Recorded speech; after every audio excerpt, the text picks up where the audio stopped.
एक गांव में एक आलसी आदमी रहता था। वो कुछ काम धाम नहीं करता था, बस दिन भर निठेला बैठकर सोचता रहता था कि किसी तरह कुछ खाने को मिल जाए। एक दिन वह यूं ही घूमते घूमते आम के एक बाग में पहुंच गया। वहां रसीले आमों से लदे कई पेड़ थे। रसीले आम देख उसके मुंह में पानी आ गया और आम तोड़ने वो एक पेड़ पर चढ़ गया। लेकिन जैसे ही वो पेड़ पर चढ़ा, बाग का मालिक वहां आ पहुंचा। बाग के मालिक को देख आलसी आदमी डर गया और जैसे तैसे पेड़ से उतरकर वहां से भाग खड़ा हुआ। भागते भागते वो गांव में बाहर स्थित जंगल में जा पहुंचा।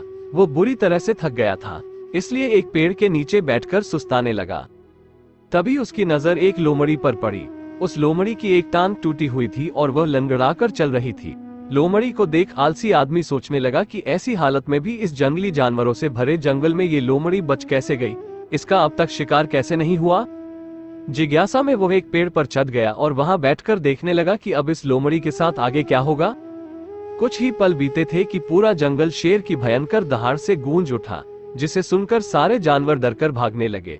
लेकिन लोमड़ी अपनी टूटी टांग के साथ भाग नहीं सकती थी, वो वहीं खड़ी रही। शेर लोमड़ी के पास आने लगा।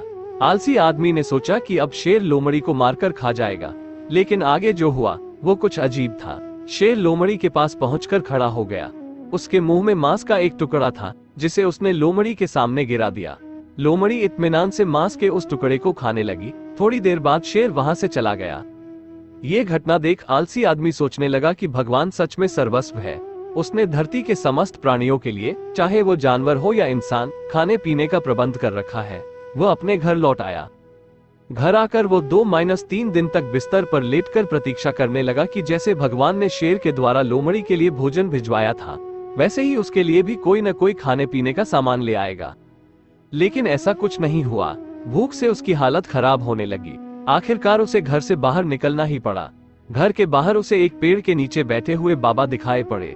वो उनके पास गया और जंगल का सारा वृतांत सुनाते हुए वो बोला, बाबा जी, भगवान मेरे साथ ऐसा क्यों कर रहे हैं? उनके पास जानवरों के लिए भोजन का प्रबंध है, लेकिन इंसानों के लिए नहीं। बाबा जी ने उत्तर दिया, बेटा, ऐसी बात नहीं है।